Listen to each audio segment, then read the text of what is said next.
Antonio, buenos qué. Buenos días, buenas noches, ¿qué te digo? Buenas tardes o buenas noches también, depende de cuando lo vea la gente. O sea que ahora mismo estamos grabando esto a las 6 de la tarde hora peninsular en España y tú son la 1 de la mañana allí en Sepang, ¿no? ¿Qué tal el Sí, viaje? ¿Cómo te ha ido? está el viaje horrible, muy mal. Me cancelaron el vuelo, la línea aérea turca me canceló me canceló, no, hubo un retraso porque en Turquía lamentablemente el país está pues como está y entonces básicamente he llegado un día tarde. Pero bueno, ya estamos aquí. Hoy ha sido un día larguísimo, larguísimo, porque imagínate, del aeropuerto, o sea, de dos vuelos consecutivos, uno Madrid-Qatar, después Qatar-Kuala Lumpur, en fin, bueno, hay peores trabajos que este, ¿eh? No me voy a quejar porque... Oye, Vecino, te pierdo en ¿se- conexión, no sé. ¿me pierdes? Ahora te veo bien. Ha habido un par de momentos que te has quedado ahí congelado. Sí, la conexión no es muy buena, no es muy buena, pero bueno, hacemos lo que podemos. Que te decía que hablo un poquito más bajito de lo normal, porque no sé si el vecino, bueno, no, estará durmiendo el, el vecino de la habitación y de aquí al lado. Bueno, el caso, mira, hoy hemos tenido la ocasión, después de tanto tiempo, de encontrarnos con todos los pilotos del paddock y tal y cual. Antonio, yo a ti te veo congelado, ¿tú a mí? Yo me veo a mí perfecto y a ti de vez en cuando te congela. Pero vamos, yo creo Eh, que se está grabando bien, creo que, que sigue adelante, que creo que va bien. Si veo que te quedas parado bien, mucho vale. rato o lo que sea, pues ya te lo digo. Bueno, el caso es lo que te he dicho. Nos hemos encontrado con muchísima, pues, con pilotos, con gente que hacía a lo mejor algunos meses que no nos veíamos, ¿no?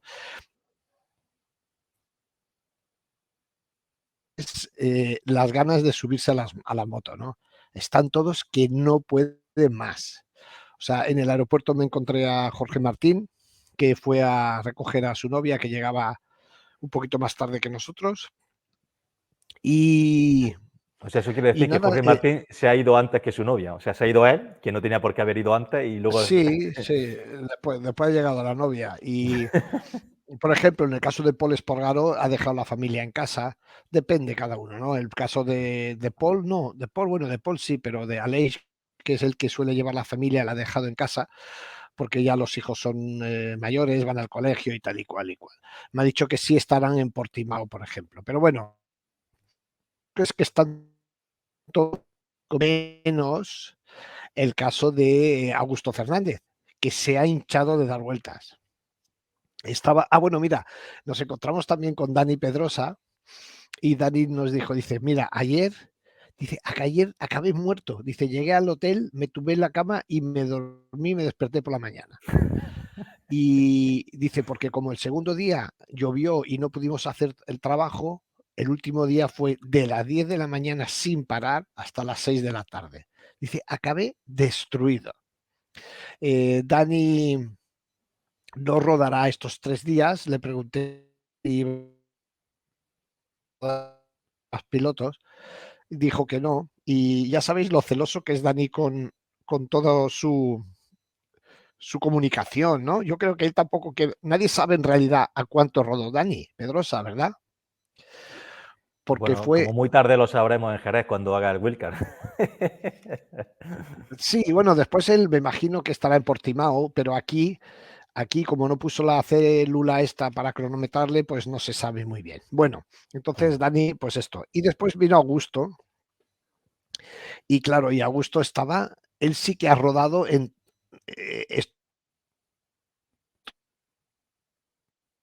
tuve la suerte de que lloviera mucho, con lo cual pude rodar en seco y en mojado. Y creo que en total en esos 3 días ha dado más de 100 y pico vueltas, con lo cual necesitaba estos 2 días de descanso que ha habido entre el final del grupo de probadores con el inicio del grupo de los pilotos de la categoría. Entonces es curioso porque Augusto dice, por ejemplo, él ha trabajado con Dani Pedrosa y con Mika Kallio en el box. echándole una mano porque comparaban. Dani rodaba y entonces podían comparar. Y mirando la telemetría, él dice, bueno, dice, está claro dónde tengo que mejorar, en las frenadas. Dice, en las frenadas me queda mucho porque le dice, y le pregunté, ¿pero por qué? ¿Porque frenas tarde o porque frenas mal? Que son dos cosas diferentes. Y dice, no, no, no, no, porque freno. Pero es que Espérate, espérate, se ha para cortado un poco. frenar ¿Por qué como ellos freno? frenan, O sea, ¿por qué tienes que. frena muy qué? Es que se ha cortado un momento. Has dicho, donde has dicho por qué, le has dicho por qué el problema de la frenada es porque frenas mal o porque frenas tarde o porque no frenas tarde. Y te dice, no, porque freno y ahí se ha cortado. Sí, no, que freno muy tarde, freno Ah, tarde o y sea que, entonces cuando en la telemetría dice, se ve claramente que necesito confiar mucho más en la rueda delantera. Dice, para frenar como frenan ellos, hablando de sus nuevos compañeros de equipo, dice, tienes que confiar a muerte a la rueda delantera. Y dice, claro, y esto todavía no tengo esa confianza. Pero bueno, él sabe que lo bueno es que sabe dónde tiene que trabajar, ¿verdad? O sea, es allí, y entonces creo que en un momento dado dice, bueno, en algún momento tendré que comprobar dónde está el límite. sí. Es decir, que le toca caerse, vamos. Que le toca caerse y no hay más lentejas. Y después, ¿qué más? Y después una cosa dijo, una cosa muy interesante también. Claro, él rodó en agua, ¿no? Sí. Entonces le preguntamos, oye, ¿y cómo son los Michelin en agua? Dice, ¿en agua? Dice, viniendo de Dunlop, no te crees cómo funcionan los Michelin en agua. Dice, cuando llueve, ¿no? Vas como encima de la moto intentando no caerte, que es básicamente lo, a lo que te dedicas cuando estás con una Moto 2 y neumáticos Dunlop. Dice, con esto no, dice, esto puedes rodar normal. O sea, porque dice, no te puedes imaginar el agarre que tienen los Michelin en agua. Dice, es una cosa que hasta que no lo ves, no te lo crees. Dice, puedes pensar, puedes hacer, cambiar trayectorias. Es decir, no es sobrevivir, sino es buscar a ir rápido. ¿Se me oye o no, Antonio? Sí, sí, te digo perfectamente. Sí, sí, no te preocupes. Vale. Bien, esto Augusto, así que estaba recuperándose, por lo demás Augusto está fuerte, es alto. Oye, yo no sé, cuando lo he visto hoy, en la Moto 2 ya estaba totalmente al límite físicamente en el sentido de caber en la moto. Ahora está el tío preparado. Bien, pues pasemos de Augusto a Gigi Daliña. He estado en una entrevista con nuestro colega Giovanni Zamagni, que ha entrevistado a Gigi para Moto.it. No, o sea, Gigi no es un político, no dice tonterías. Tú le preguntas, él contesta. Y flores las justas. Y entonces, claro, lo primero es, oye Gigi, ¿cómo crees que se va a parecer los test a lo que hemos visto en el shakedown? En el shakedown, que es el rodaje de las motos de prototipos. Y dice, hombre, no sabremos dónde está cada uno hasta que veamos a los pilotos sobre las motos. ¿Por qué? Dice Gigi, porque la diferencia entre pilotos probadores es muy grande. Entonces mencionó a un piloto de una marca japonesa, cuyo nombre vamos a obviar. Dice, fulanito de tal no lo puedes comparar con Michele Pirro. Dice, así que veremos dónde está cada uno, tendremos una idea aproximada cuando se suban los pilotos en activo. Y después dice otra cosa interesante. Pero, dice, recordad que normalmente en Malasia, no los que son los más rápidos en Malasia, después en el campeonato lo hacen igual que en los test de Malasia. Ahí yo creo que tú tienes algún dato por ahí, ¿no? Sí, si quieres ahora después los vemos un poco para que la gente para que vea la gente lo trascendentales que son estos test, los datos que nos arrojan, cómo luego se pueden interpretar en la temporada, ¿no? Si realmente qué relevancia tiene, lo podemos ver ahora después si quieres. Sí, pero por lo que te decía, es fíjate, él mismo, hablando de sus motos, dice, yo no sé cuánto se van a parecer mis motos en el primer Gran Premio a lo que estamos probando aquí. Dice, pero yo tengo un montón de cosas. Dice, yo tengo un montón de ideas que voy a aplicar a mis motos, saber si van a funcionar. ¿Me sigues? Sí, sí que se ha cortado un poco, pero yo creo que todos te estamos siguiendo. Bien, entonces dice, yo tengo tantas cosas que probar, dice, y después a lo mejor unas funcionan, otras no funcionan, entonces esto por un lado. Después se le ha preguntado sobre Ducati es la favorita de cara al título, el equipo Ducati. Primero se le preguntó por su pareja de pilotos y entonces dijo, vamos a ver, tenemos al piloto campeón del mundo y de compañero tenemos al segundo piloto que más grandes premios ganó el año pasado, además de terminar tercero en el campeonato. Dice, sobre el papel no podemos tener una pareja más potente. Los números le dan la razón. Sí, de hecho es la Después, primera vez que llegan con una pareja tan fuerte, si solo tenemos en cuenta los resultados del año anterior. Nunca Ducati había llegado tan fuerte mirando solamente los resultados. Porque si miramos los pilotos, cuando llegó con Lorenzo, lógicamente tenía 2 pilotos de máximo nivel, pero ahora realmente, si analizamos los resultados del año anterior, ahora sí que tenemos por primera vez 2 pilotos Ducati fuertes, fuertes de verdad. porque cuando llegó Jorge Lorenzo, Dovizioso era como un piloto de relleno. De hecho, era el piloto, la segunda opción de Ducati para acompañar a Jorge. Pero bueno, más cosas. Después se le preguntó cuál iba a ser la clave, o sea, en estos test. ¿Cuál es la clave para, o la filosofía o la estrategia de estos test? Y O el dice, objetivo final, ¿no? Lo que necesitan conseguir, ¿no? sí, dice, lo importante es encontrar el equilibrio entre probar pero no exagerar. O sea, espérate, se ha cortado. Entre probar y no exagerar, ¿no? Y no Porque es que exagerar. entre probar y no exagerar. Es que se ha pegado un corte ahí, no sabía si había Sí, dicho otra frase más. sí, no, el caso es que aquí también, yo no, espero que después cuando se reproduzca el vídeo por lo menos el audio funcione. Así que perdonad porque estoy en Malasia, que está lejos y estamos en un hotel, pues, un hotel justito. Pero bueno, estamos aquí.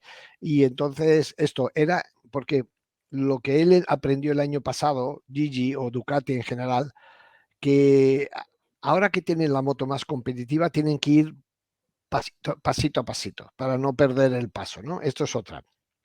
Sí, Después, porque Antonio, la verdad que históricamente muchas veces hemos vivido momentos en los que una moto ha tenido un dominio brutal durante un año y al año siguiente han querido cambiar por revolucionar y lo que han hecho ha sido dar un paso atrás muy grande, ¿no? O sea, Ducati lleva mucho tiempo bueno, estando ahí delante, o sea, lo que no tienen que acuérdate, hacer es fastidiarla ahora, ¿no?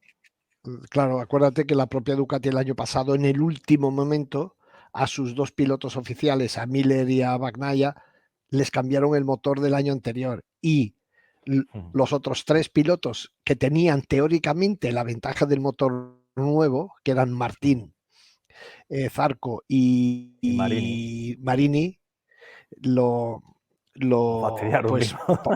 palmaron. De hecho, fíjate qué curioso, cuando en el aeropuerto con Jorge le preguntamos por su nuevo técnico, con Gino Borsoy, ex de Aspar, tantísimos años.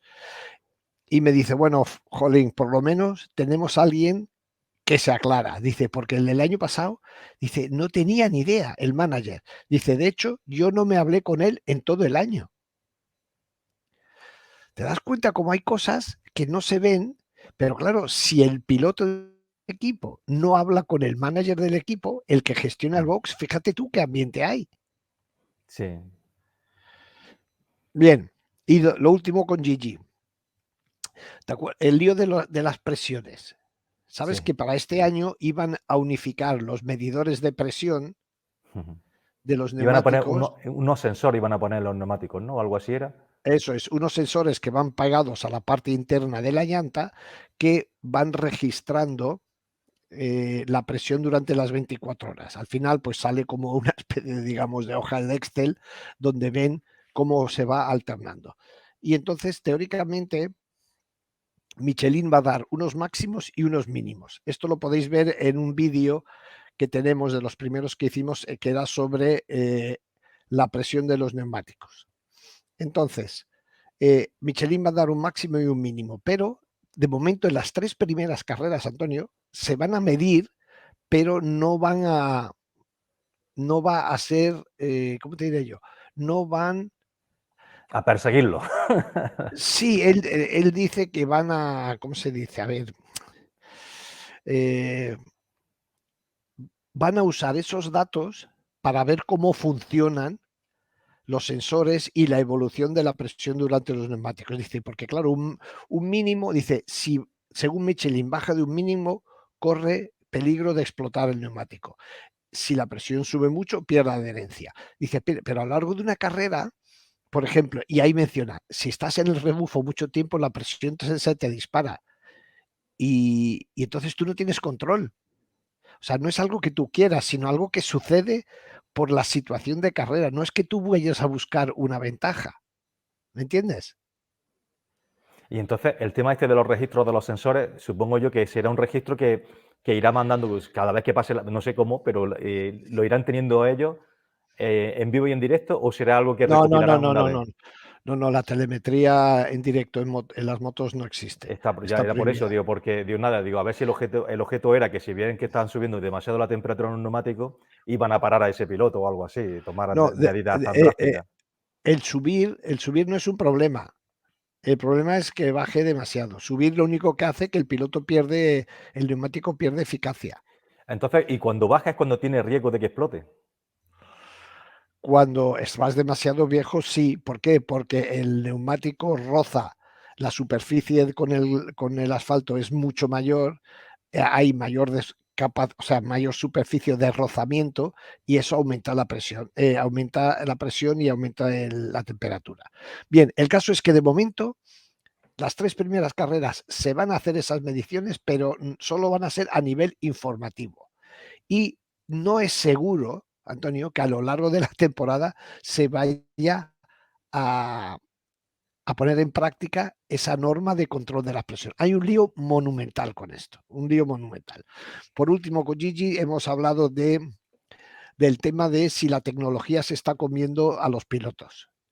Si la tecnología en MotoGP está pasando a ser más importante que los pilotos. Y entonces Gigi dice, mira, es curioso porque él dice, si en algún momento se vuelve a las alas normales, o sea, se elimina toda esta parafernalia, si en algún momento se vuelve a los alas normales y cuando Gigi dice se vuelve es porque estoy seguro que es una cosa que está planteada entre los fabricantes, ¿sabes? Y Sí. dice, bueno, entonces ya veremos, pero el reglamento técnico no se puede modificar hasta el año 2026.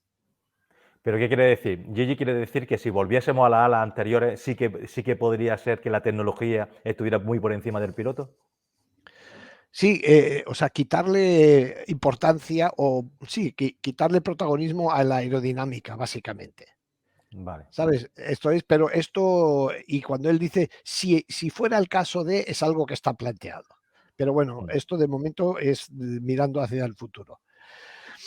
Y bien, vamos a más. Pasemos ¿a quién quieres que hablemos? De Paul Espargaró. Que este invierno casi no hemos hablado de Paul. Paul, mira, Paul, para empezar, estaba feliz. Feliz, se le ve otra vez como motivado, muy al contrario del año pasado, que fue desesperante para él, desesperante, como muchas caídas, muchos intentos de ir deprisa con la moto, completamente frustrante. Sí. Y lo que más llamó la atención es, físicamente Paul está mucho más fuerte. Y efectivamente confirmó que ha cambiado totalmente su manera de entrenar. ¿Sabes por qué? Por la exigencia física de la sprint race. Muy bueno, ¿eh? Muy bien que ya los Entonces, pilotos vayan dándose cuenta de que va a cambiar el campeonato, con el sprint race le va a meter otra tensión, otro esfuerzo físico y que eso hay que entrenarlo. Eso es lo que hablábamos los otros días, que seguro que Marc ya también lo está preveyendo porque siempre lo prevé todo y me alegro de que pilotos como Paul Espargaró estén siguiendo esos pasos, ¿no? Que al final se den cuenta de que hay que cambiar las cosas ahora. Y mira que Paul siempre ha sido físicamente un piloto que ha estado muy fuerte también, ¿eh? Siempre Sí, pasa más y desapercibido, pero lo cuida mucho. él lo explica de la siguiente manera. Dice, mira, he cambiado mi entrenamiento y he ganado 2 o 3 kilos en masa muscular. Y dice, ¿por qué? Dice, porque va a haber cada vez menos tiempo para preparar las carreras y entonces tienes que ser capaz de ser súper fuerte a una vuelta. Dice, ahora hacer una vuelta rápida va a ser clave. O sea, va a ser mucho más importante que antes, porque además esa Sí, vuelta rápida te va a servir para 2 carreras, sí. para 2 Y porque la salidas. sprint rate es muy Y corta, o entonces sea, dice, necesita clasificar mejor que nunca. sí, entonces él dice, necesitas para hacer una vuelta rápida, decir, la fuerza, ¿qué es lo que busca? Dice, con la fuerza intento tener, ser más efectivo en los cambios de dirección, que es cambiar la moto, una moto de gran premio de dirección, exige mucho esfuerzo físico. Muchas veces hemos dicho como Jorge Martín describe esto, ¿verdad? Que después de una vuelta no le queda nada de energía. Pues Paul, pensando en esto, se ha preparado físicamente como un toro. Está fortísimo. Y después, por otro lado, dice, claro, yo ya tengo 31 años también y ya tengo que el aspecto físico cuidarlo más que cuando tienes 22. Dice, Claro. cuando tienes 22 o 24, dice, tú vas a un gran premio, a ver qué pasa, sales de casa Sí, y dices, bueno, sí, sí. y ahora dice, no, ahora me tengo que preparar más que antes. Y cuando decía esto, me acordaba de Valentino Rossi, Antonio, Mm. con sus 40 y pico años ahí dando ahí a tope, a tope. Mm. Después, claro, eh, Paul no hacía más que, o no hizo más que lanzar darditos a la ex marca de la que estaba. Sí, Paul es de los pilotos que más ganas tiene de hacerlo bien. Todos los pilotos lo van a querer hacer bien, pero él quiere demostrar que realmente no ha sido por falta de piloto lo que no llegaron los resultados. Dice, mira, Espérate, acordándose de Valencia, espérate, dice, bueno, que te has cortado. Empieza. digo que acordándose de los test de Valencia después del último Gran Premio, dice, enseguida encontré las sensaciones que no tenía sobre mi moto anterior. No, nunca hay un nombre. Dice, ahora estoy donde debería estar. O sea, mensaje clarísimo. Bueno, ese mensaje Y también lo dijo cuando llegó a Honda Repsol. pues bueno, pues entonces lo repite. Y nada, y después hablaba que las motos ahora con la aerodinámica frenan mucho más y tal y cual y pascual. Y espérate, ¿qué es lo que explicó? Ah, sí, explicó su forma de frenar, ¿sabes? Entonces explicó, porque hubo un periodista que le preguntó, oye, cuando hablas de frenar, ¿cómo funciona la frenada? ¿Frenas y sueltas? ¿Frenas hasta dentro de la curva? Y bueno, lo estuvo explicando que las motos ahora con la aerodinámica más que nunca, que el paso por curva es muy rápido porque la moto está pegada al suelo. Y entonces, en fin, estuvo interesante, que son estas conversaciones que tienes con los pilotos antes de empezar un gran premio, porque después, una vez que ha empezado, claro, estas cosas el piloto no quiere que le pregunten, él lo que quiere, primero no quiere ver los periodistas, pero si los ve, estas preguntas teóricas le molestan, porque eso son preguntas para no cuando está concentrado en ir a hacer los tiempos, sino son otro Hay tipo de una cosa, preguntas. Bien, es que hay una cosa dime. que la gente que tiene que entender, que muchas veces cuando a un piloto lo somete a preguntas, parece una tontería, pero lo está sometiendo también a un gasto de energía, porque él va todo tiene una concentración muy alta, tiene todo muy estructurado y de buena primera le hace salir de esos ficheros que tiene en la cabeza para ir a buscar y quedar bien y hacerlo bien. Todo eso produce un desgaste. Y el desgaste psicológico no lo tenemos muchas Sí, veces en sí, cuenta, pero es súper importante. lo descentra, un poco, pero bueno, al final cada uno hace, tampoco vamos a hacer nuestro trabajo en No, no, sí, función está claro. comodidad del piloto. Cada uno tiene que hacer lo suyo.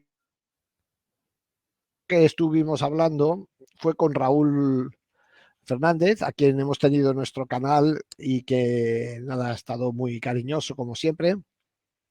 Entonces, básicamente un poco repitió lo que nos dijo, que su misión en estos entrenamientos es básicamente hacer kilómetros.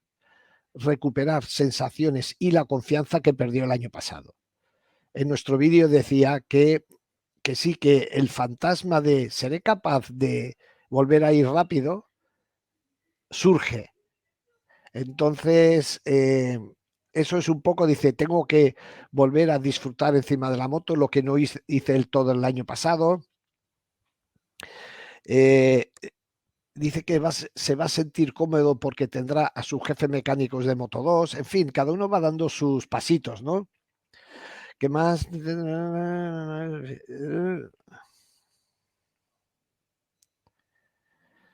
Dice, bueno, básicamente eso, que él ahora lo que quiere es olvidarse, al final, todos los que han tenido una mala experiencia, todos los que han pasado por un divorcio quieren olvidarse de la novia anterior o de la pareja anterior. Sí, pero sobre todo es porque estamos en un deporte en el que, bueno, desgraciadamente, afortunadamente, no sabría cómo decirle, pero que los pilotos dependen 100% de la moto con la que llevan.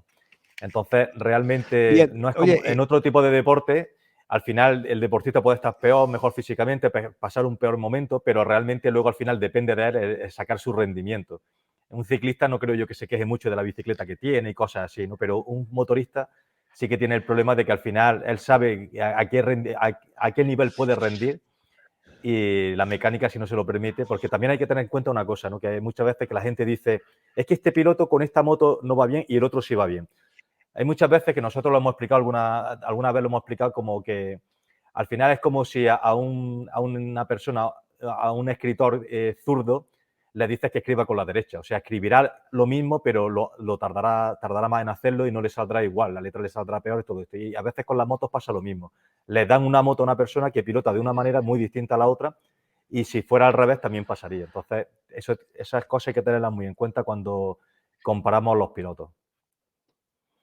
Sigue, Pecino. para Con terminar, la... se va,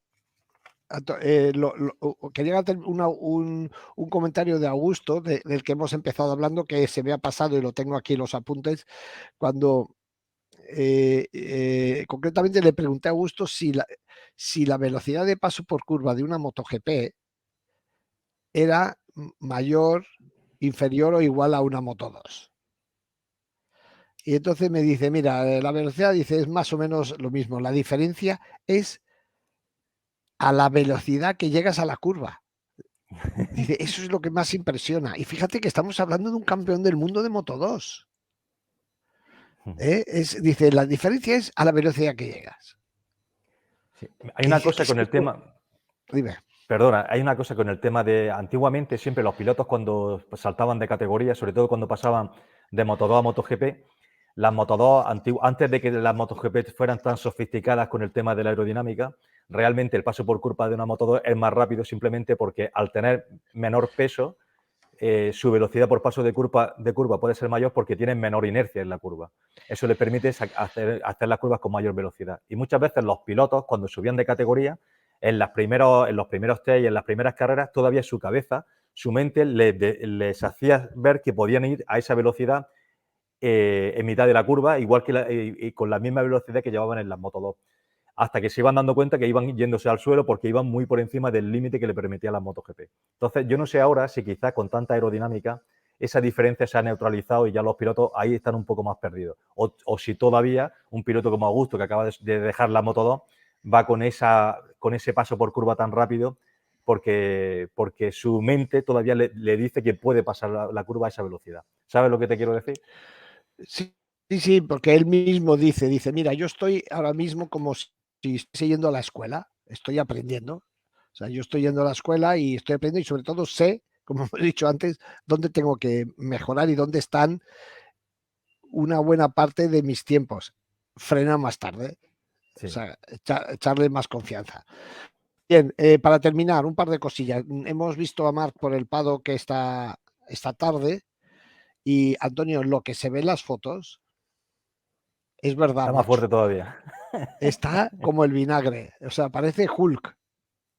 Sí, sí. Es muy curioso, está el tío fuerte, fuerte, fuerte. ¿Y qué más? Y Afortunadamente, poco, el dime, circuito de Sepang nos va a permitir ver realmente si físicamente, a qué nivel está físicamente. Porque claro, ya lo estuvimos viendo, ¿no? Que existen ciertos parciales que nos permite ver que realmente depende mucho del físico del piloto y si esos parciales les va bien o les va igual que el otro, será un indicativo muy bueno de su recuperación. Mira, todos van a sufrir el primer día físicamente porque los pilotos probadores que van menos rápido que los oficiales dicen que afortunadamente el primer día llovió y solo pudieron entrenar media jornada. Dice, porque es que, Se pudieron dosificar. claro, claro. Bien, y la última cosa, y ya si os dejo, eh, Yamaha el último día sacó un alerón trasero, Antonio, encima de su colín, que era un enorme alerón trasero en el colín, sujeto con un triángulo así. Mira, imaginaos este triángulo y encima de la parte que no está cerrada, ahí va como un alerón en el colín. Y yo no he visto fotos de esto porque no sé si las circulan por la red, pero yo no las he visto. Y Daliña dice, yo creo que está rozando el El reglamento. reglamento.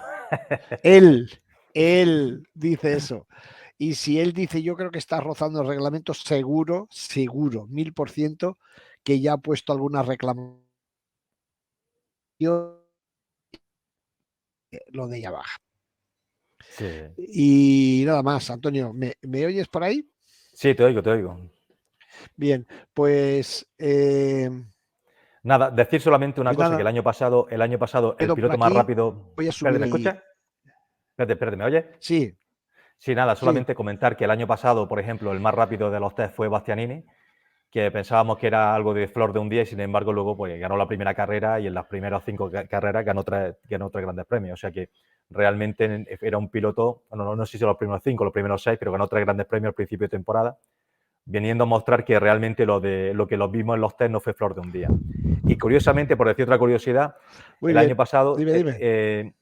el año pasado también, cuando cogimos las 10 vueltas más rápidas que dieron los pilotos para hacer una media y hacernos una idea realmente de quién eran los pilotos que tenían mejor ritmo, arriba estaba Rins con la Suzuki y Aleix Espargaró, ¿no? O sea, eran pilotos que ya estábamos viendo, por ejemplo, en el caso de Aleix, que lo que vimos, sobre todo hasta mitad de temporada, era algo que ya en los test de Sepang empezamos a verlo.